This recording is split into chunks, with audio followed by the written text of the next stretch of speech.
हैं?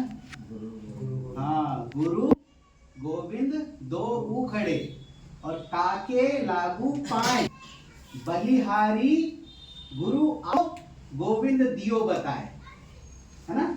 ऐसे करके उन्होंने कबीरदास ने लिखा। उन्होंने कहा कि एक बार क्या हो रहा था, अब क्योंकि वो संत आदमी थे, बाजार से जा रहे थे, उनको अपने ईश्वर भगवान के दर्शन हो गए, भगवान सामने आ गए, है ना? और क्या हुआ कि अचानक से ऐसा हुआ कि उनके गुरु भी वहां पर आ गए, गुरु जी भी वहां पर आ गए और भगवान जी भी आ गए। अब हमारे तो भारतीय परंपरा है, हमने कहा कि हमें नमस्कार करना है, तो पहले किसको नमस्कार देंगे? भगवान को नमस्कार करें जिन्होंने सृष्टि को बनाया, जिनके द्वारा ये सब चीजें हिल रही हैं, या फिर उस व्यक्ति को नमस्कार करें जिसने मुझे ज्ञान दिया? समस्या बन गई। तब वहां पर गुरु जी जो वो कबीरदास जी है ना, अपने गुरु को नमस्कार करते हैं, ईश्वर को नमस्कार नहीं करते। क्यों? क्योंकि पहली बात ये हमें वेद सिखाते हैं, दूसरी बात हमें पहचान कैसे हुई कि वही भगवान है? भगवान को बताया किसने हमें? वो गुरु ने बताया, तब हमें पता चला कि ये भगवान है। अगर गुरु नहीं बताता तो नहीं पता चलता, खड़ा रहता है, 100 खड़े रहते हैं रास्ते में, सबसे मतलब थोड़ा ही होता है हमें, है ना? उसने बताया हमें कि ये गुरु है, तब जाकर हमने उनको प्रणाम किया। तो पहले गुरु को प्रणाम किया कि आपने ऐसा ज्ञान दिया कि जिससे मैं इस भगवान को देख पाया। तो जो वेद है ना, वो ऐसे ही तत्वों को पूजा करने के लिए कहता है। सूर्य भगवान की पूजा करने के लिए कहता है। सूर्य की क्यों पूजा करते हैं हम? तो भारतीय परंपरा ही एक ऐसी परंपरा है जो सूर्य को पूजता है, ढलते हुए सूरज को भी और उगते हुए सूरज को भी। संध्या सुनिए आपने? संध्या करते कोई है ब्राह्मण? त्रिकालिक संध्या होती है, सुबह के समय, मध्याह्न और शाम। अच्छा, संध्या किसे कहते हैं? जाते जाते अंत में यही बता दूंगा तुम्हें। संध्या किसे कहते हैं? संध्या पूजा पाठ करने का उत्तम समय क्या होता है? अच्छा, संधि शब्द सुना है आप लोगों ने? किताब में पढ़ते होंगे संधियां। क्या होता है संधि शब्द का मतलब? संधि समास आता है ना व्याकरण में। क्या होता है संधि समास? किसी को 10वीं वाले को बोर्ड एग्जाम है ना, आएगा संधि समास, पढ़ो मत। क्या होता है संधि समास? चलो, जब हम किन्हीं दो चीजों को जोड़ते हैं, है ना, तो उसे संधि बोलते हैं। क्या बोलते हैं? संधि। ठीक है? संधि समास में अंतर है। संधियों में हम वर्णों को जोड़ते हैं, समास में शब्दों को जोड़ते हैं, पदों को जोड़ते हैं। ठीक है? सामान्य। तो संधि माने जोड़ना।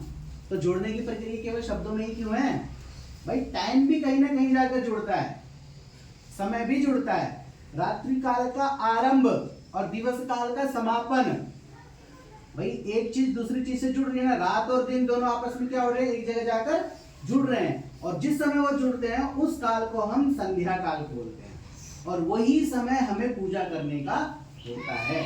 आप कभी भी, आप ऐसे नहीं कि जब आपका मन करे आप लेके कीर्तन करने लग गए और कभी भी आरती करने लगे, नहीं करना।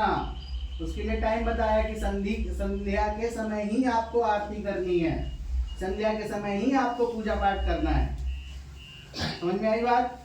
हम हर समय नहीं, भूख लगा चले भाई रसोई में जो कुछ मिले लपेट लिया, नहीं चलता ऐसे काम, है ना? हर चीज का टाइम होता है, ऐसे ही संधि भी टाइम है। ठीक है? तो वो संधि, और उसी संधि से बना संध्या, और संध्या के समय पर ही ये सारे विशिष्ट काम होते हैं। ठीक है? ये सूक्ष्म बातें हमें कौन सिखाता है? वेद सिखाता है ना? अब बहुत सारी मैथोलॉजी भी हमारे साथ जुड़ जाती है। हम लोग कहते हैं कि भाई साहब बिल्ली ने रास्ता काट दिया, किसी ने सुना है? तो हमें क्या करना चाहिए? वहां से नहीं जाना चाहिए। क्यों नहीं जाना चाहिए भाई? कोई बताए? रात के समय झाड़ू नहीं लगानी चाहिए। अथर्ववेद में ये सारी चीजें आती हैं, लेकिन क्यों नहीं लगानी चाहिए बताओ? कहने में तो लगता है कि भारतीय लोग हैं, कुछ भी करते रहते हैं, हमारे संस्कृत में लिखा है तो हम लोग फॉलो कर रहे हैं। भाई बिल्ली ने रास्ता काट दिया, क्यों जाए हम? नहीं, हर चीज के पीछे लॉजिक है। भाई बिल्ली भाग रही है तो अनायास तो नहीं भागेगी, क्योंकि पहले ही हमने पढ़ लिया कि मंदोपि न प्रवर्तते, है ना? बिना प्रयोजन के बिल्ली क्यों भागेगी? जाके बैठ जाएगी।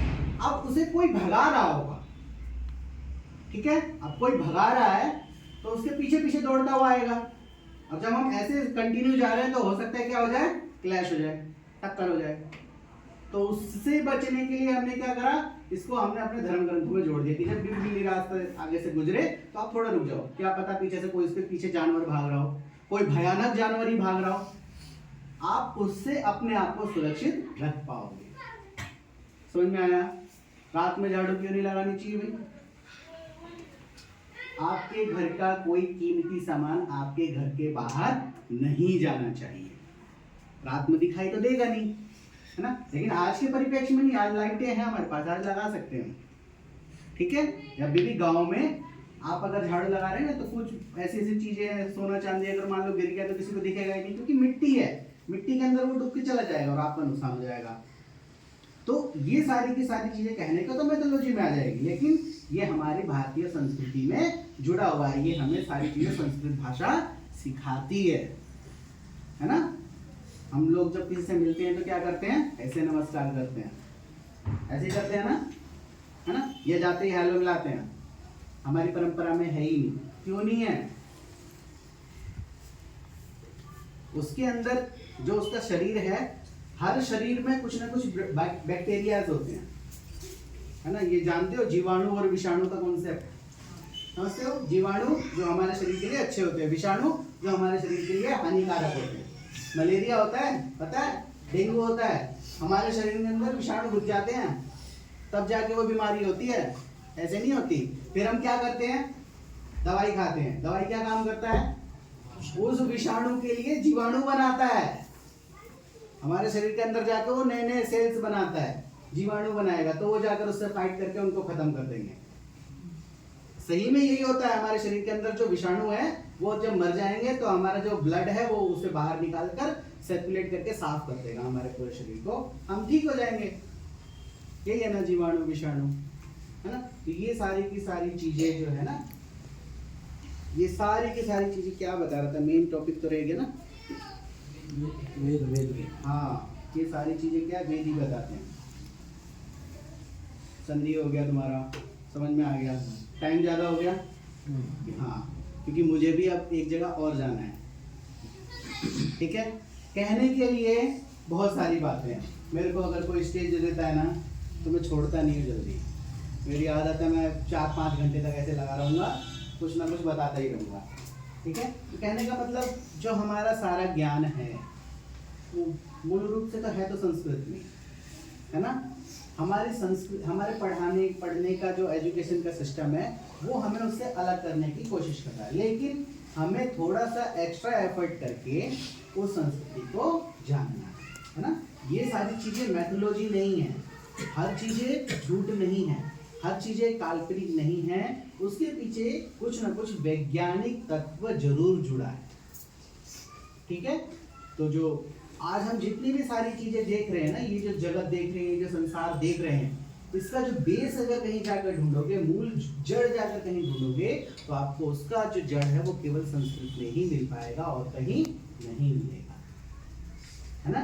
इसलिए हमें अपनी संस्कृति को बचाने के लिए, अपनी मातृभाषा को बचाने के लिए संस्कृत पढ़ना चाहिए, ठीक है? तो ऐसे कितने लोग हैं जो सोचते हैं कि अब मैं जरूर पढ़ूंगा, सबने आके बताया था तो थोड़ा बहुत तो पढ़ लेना चाहिए। अब बढ़ गई। हाँ, अब सभी क्या आ रहा है, वो छोटू ने भी हाथ उठा लिया, क्या हो? हाँ, पहले उसका हाथ नहीं था, वैसे ही बैठा था, क्या चल रहा है, उससे कोई मतलब नहीं, अब कम से कम उसे पता चले, ठीक है? तो अच्छे से रहो, खाओ पियो मौज करो, अच्छे से पढ़ाई करो, ठीक है? और अपना लक्ष्य कभी भी नहीं भूलना। जैसे एक कार्यकर्ता काम करता है वैसे ही हमें अपना काम करते रहना है। समझ में आ गई मेरी बात? ठीक है। जय तो संस्कृतम, जय भारत।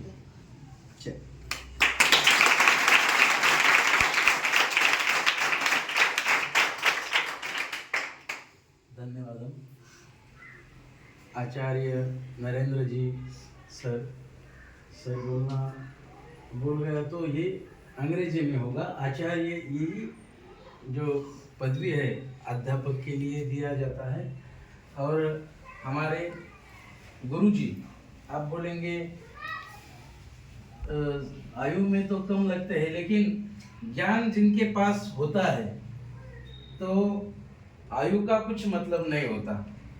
हम जब दिल्ली में गए थे समाजशाला के लिए, तो वहाँ का मुख्य जो है, पूरा देश में से छात्र आए थे और सर आपको दिख रहे हैं सीधे साधे, लेकिन वहाँ के प्रमुख थे जो समाजशाला दिल्ली का है, वो बहुत ऐसी उन्होंने स्वयं सेवा बताई है।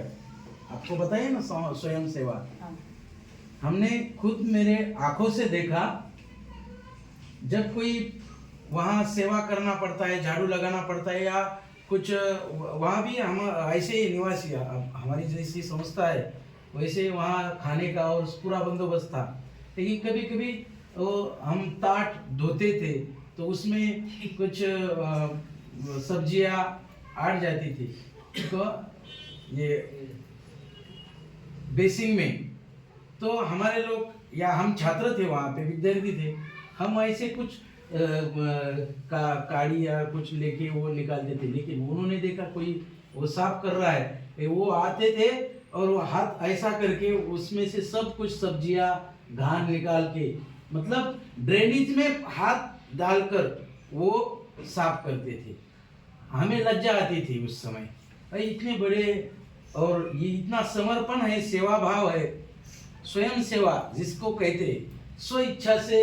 और सर जी ने बताया है, आचार्य जी ने बताया है कि स्वयं सेवा कैसी होना चाहिए, और वो बताने से ही ज़्यादा वो हमें देखने के लिए मिले हैं स्वयं सेवा क्या होती है। ऐसा निस्वार्थ भाव से संस्कृत का प्रचार करने वाले आज आचार्य जी हमारे संस्था में आए हैं। आप सभी छात्र और हम सब सौभाग्य समझते हैं इस अवसर को।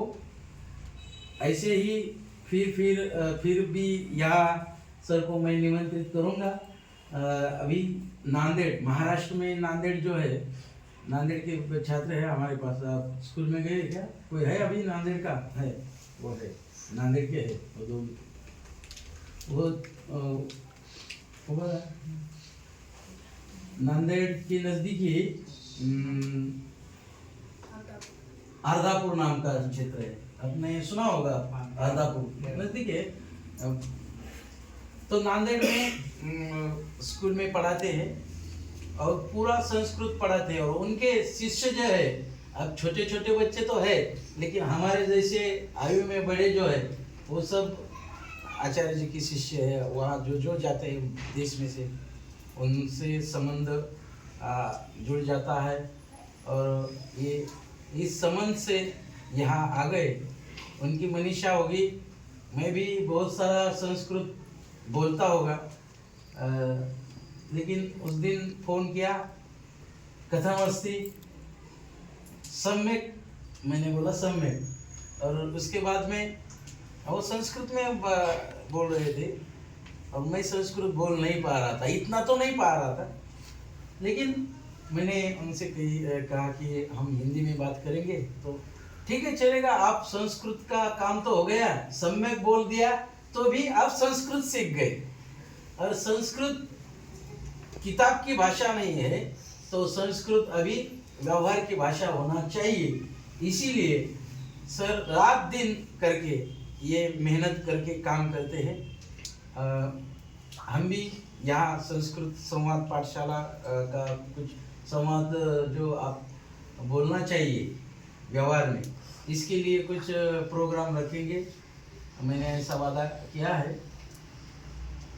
सब छात्र जब यहाँ छुट्टी के दिन में रहेंगे तो हो जाएगा, नहीं तो आप छुट्टी होने के बाद सभी को ऐसा घर जाने की ज़्यादा क्या उत्सुकता होती है, बहुत उत्सुकता होती है। तो आपको सर का लाभ मिल जाएगा यहाँ पे, और फिर से आएंगे तो वैसा तो मैंने वो छुट्टी में आए हैं, और छुट्टी में आनंद लेने का मैं सोच रहा हूँ, सर को फ्री रखना है ज़्यादा तो, लेकिन आपके समय में आपके सामने जब आए तो उनको ऐसा लगा ज़्यादा से ज़्यादा कैसा हम आपसे संवाद करें या कुछ ज्ञान आपको उनसे मिल जाएगा। तो उसी जो उत्सुकता थी सर की, आपको कुछ ना कुछ पता होना चाहिए संस्कृत के बारे में, संस्कृत का महत्व अब जान जाए, और संस्कृत में जो हमारी परंपरा है सब कुछ आप यहाँ आप जो भी व्यवहार करते हैं वो सब संस्कृत के ही, लेकिन आपको मालूम नहीं कि ये संस्कृत में होगा। हमारा मराठी का शब्द वो सांभार बोल रहे थे ना, सांभार बोट चलाने वाला, हाँ मोची, हिंदी में क्या बोलते हैं? मोची। तो सांभार मराठी में बोलते हैं। बघा देखो, सांभार शब्द जो है, साम संस्कृत मधला शब्द है। साम मतलब चमड़ा, वो चमड़े का काम करने वाला हो सांभार। म्हणजे मराठीचे शब्द कसे आहे, मराठी में जो शब्द है वो भी संस्कृत के ही है, बहुत सारे शब्द संस्कृत के हैं, और उसमें हमें कुछ और नया ज्ञान मिल जाए तो हम पूरा संस्कृत भाषा ही बोल सकते हैं। और उस 15 दिन में हमें पता चला कि हम भी संस्कृत बोल सकते हैं, लेकिन वो होने के बाद जब यहाँ आपके सामने आ गए तो मराठी हो गया हमारा चालू, संस्कृत भूल गए। तो कुछ ऐसी बात नहीं, और भी हम संस्कृत का ज्ञान और संस्कृत का व्यवहार यहाँ करने का प्रयोजन बनाएंगे आपकी कृपा से। और संस्कृत भारती का जो कार्य है वो निरंतर सर जी करते हैं। उनकी मनीषा है कि मैं भी उसमें जुड़ जाऊँ। 11 और 12 तारीख को आनंदी में सम्मेलन है। अब कुछ छात्र जो जिनको उसमें सहयोगी होना है वो अब हम सहयोगी होंगे छात्र के साथ। सर काही बोलायचं का तुम्हाला?